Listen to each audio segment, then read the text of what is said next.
नमस्कार, मैं doctor professor Shantanu Chaudhary हूँ और मैं चेयरमैन हूँ पुष्पांजलि कैंसर केयर इंस्टीट्यूट का, आगरा का। हम लोग ब्रेस्ट कैंसर अवेयरनेस मंथ चल रहा है ये, तो इसके लिए हम कुछ न्यूज़ या खबर या जानकारी आप लोगों को देना चाहते हैं पुष्पांजलि कैंसर केयर इंस्टीट्यूट की तरफ से, जो कि एक वर्ल्ड क्लास कैंसर सेंटर बन रहा है। आपको जानकारी होगी कि पुष्पांजलि हॉस्पिटल एक बड़ा नाम है और अभी वही क्रम में एक नया सेंटर शुरू किया जा रहा है पुष्पांजलि कैंसर केयर इंस्टीट्यूट की, जिसमें कैंसर की सभी तरह का ट्रीटमेंट एक छत के नीचे, सर्जरी हो, कीमोथेरेपी हो, टारगेटेड थेरेपी हो, हार्मोनल थेरेपी हो, रेडिएशन की सबसे एडवांस मशीन हो, बोन मैरो ट्रांसप्लांट हो, सब कुछ एक छत के नीचे किया जा रहा है बंदोबस्त। पुष्पांजलि कैंसर हॉस्पिटल में ऑलरेडी आगरा और आगरा के आसपास के जो पेशेंट्स हैं वो तो आते ही हैं, आसपास के जो स्टेट्स है उधर से भी पेशेंट्स आते हैं, विदेश के पेशेंट्स ट्रीटमेंट के लिए आ रहे हैं अभी। तो मैं चाहूँगा कि जो मेरे ये वीडियोस देख रहे हैं, इससे पहले मैं 2 वीडियोस और ब्रेस्ट कैंसर के बारे में किया हूँ, उसको ज़रूर सुने। और इसके आगे मैं जो बताने वाला हूँ कि ब्रेस्ट कैंसर की हम डायग्नोसिस तक बात किए थे, अभी हम ब्रेस्ट कैंसर की ट्रीटमेंट के बारे में बात करेंगे। ब्रेस्ट कैंसर की ट्रीटमेंट ऐसा है कि स्टेजेस जैसे होंगे ट्रीटमेंट वैसा होगा। और आजकल ऐसा हुआ है कि ब्रेस्ट कैंसर की जो बायोप्सी होती है उनमें से हम कुछ जेनेटिक टेस्ट भी करते हैं, जिससे हमें ये पता चलता है, बहुत से टेस्ट ऐसे हैं जिससे हमें पता चलता है कि कुछ जेनेटिक प्रॉब्लम है या नहीं जिसके कारण ब्रेस्ट कैंसर हो रहा है, या फिर कोई टारगेटेड थेरेपीज हम पेशेंट पे यूज़ कर सकते हैं या नहीं।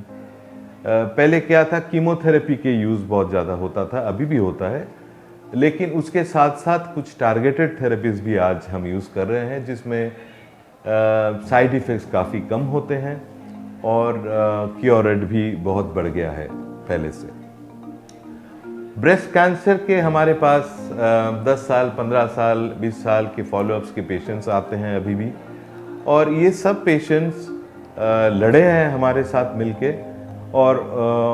उनको सही समय पे डायग्नोसिस किए हैं हमने, सही समय पे स्टेजिंग किए हैं हमने और सही ट्रीटमेंट दिए हैं। इसके कारण ब्रेस्ट कैंसर उनके जैसे आज सब नए पेशेंट्स जिनमें डायग्नोसिस हो रहा है वो भी सक्सेसफुली ट्रीटेड हो सकते हैं। अभी ब्रेस्ट कैंसर अगर पहले या दूसरा स्टेज में डायग्नोसिस हो तो ज़्यादातर केसेस में ऐसा होता है कि ब्रेस्ट कैंसर को आजकल हम पहले जैसे ब्रेस्ट को काट देते थे, जिसको डॉक्टरी भाषा में मैस्टेक्टमी बोलते हैं, वो आजकल किया नहीं जाता है। हम ज़्यादातर ब्रेस्ट कंजर्वेशन करते हैं, अर्थात ब्रेस्ट को रखते हैं, ट्यूमर को निकालते हैं और बगल में कुछ ऑपरेशन करते हैं, और जो कि हाईली स्पेशलाइज्ड ऑपरेशन है, और उसके बाद कुछ रेडियो थेरेपी से, रेडिएशन थेरेपी से और chemotherapy, hormonal therapy, targeted therapy, ये सब की मिला जुला एक मल्टी मॉडलिटी अप्रोच से ब्रेस्ट कैंसर को ट्रीटमेंट करते हैं। इसमें एक चीज़ मैं बताना चाहूँगा कि हमारे हॉस्पिटल में ट्यूमर बोर्ड जो है, जिसमें हम अकेले खाली डिसीजन नहीं लेते हैं, हमारे साथ सर्जन रहते हैं, कीमोथेरेपी हम करते हैं जो हम रहते हैं, रेडिएशन ऑन्कोलॉजिस्ट रहते हैं, तो पैथोलॉजिस्ट रहते हैं, रेडियोलॉजिस्ट रहते हैं, तो ये सब लोगों का मिला जुला जो डिसीजन, पैथोलॉजिस्ट रहते हैं, तो ये सब डॉक्टर्स के मिले जुले जो डिसीजन होता है वो बहुत ज़रूरी होता है। एक कैंसर ट्रीटमेंट, जो भी कैंसर हो, ब्रेस्ट कैंसर हो या दूसरा कैंसर हो, उसमें बहुत ज़रूरी है। तो मैं जिस चीज़ में डिस्कशन कर रहा था वो है कि अर्ली ब्रेस्ट कैंसर, यानी कि स्टेज 1, स्टेज 2 के ब्रेस्ट कैंसर, उसमें मिला जुला सब चीज़ों से हम ट्रीटमेंट करते हैं। और कुछ ऐसे इंडिकेशंस अगर रहें कि बाद में भी कुछ टैबलेट्स या दिया जा सकता है पेशेंट फॉलोअप पे, वो चीज़ खाते रहते हैं। स्टेज 3 में भी पहले हम कीमोथेरेपी या दूसरा ट्रीटमेंट्स हैं उसको दे के, टारगेटेड थेरेपीज़ है, हार्मोनल थेरेपीज़ है, दे के छोटा कर लेते हैं ट्यूमर को और फिर ब्रेस्ट को कंजर्व करते हैं। स्टेज 4 यानी कि जहाँ बीमारी फैल गया है पूरे शरीर में, डरना नहीं चाहिए, उसको भी ट्रीटमेंट करने की आजकल बहुत बंदोबस्त है, बहुत उपाय है। उसको ज़रूर सही जगह पे सही ट्रीटमेंट अगर मिले, हम स्टेज 4 को भी एक अच्छा क्वालिटी ऑफ लाइफ लंबा समय तक दे सकते हैं। इसके बाद और एक ज़रूरी बात मैं बताना चाहूँगा, वो है फॉलो अप। जो भी ब्रेस्ट कैंसर पेशेंट ट्रीटेड हैं, जो उनका ट्रीटमेंट हो चुके हैं, अच्छे हैं, घर में हैं, उनको कुछ चीज़ों पे ध्यान रखना बहुत ज़रूरी है। जैसे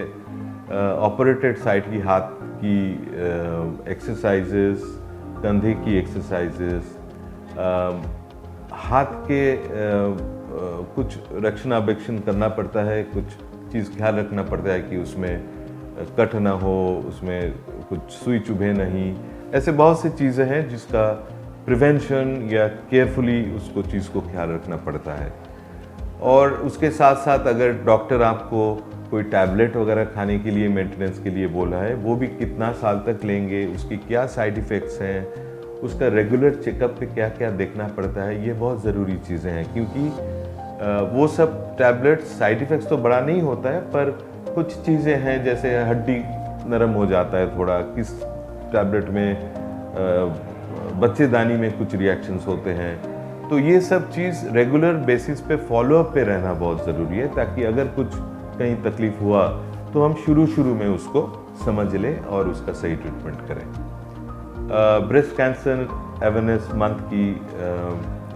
ये जो लेक्चर्स की सिलसिला हम लोग कर रहे हैं पुष्पांजलि कैंसर केयर इंस्टीट्यूट की तरफ से, मैं समझता हूँ इससे आपको काफ़ी जानकारी मिला होगा ब्रेस्ट कैंसर के बारे में। और मैं प्रोफेसर डॉक्टर शांतनु चौधरी, पुष्पांजलि कैंसर केयर इंस्टीट्यूट के चेयरमैन, और हमारी टीम है कैंसर के ट्रीटमेंट के लिए, उनसे आप कभी भी संपर्क कर सकते हैं अगर आपके मन में कोई प्रश्न है ब्रेस्ट कैंसर के बारे में या और कोई कैंसर के बारे में। हम लोग सदैव आपके लिए हाजिर हैं। धन्यवाद।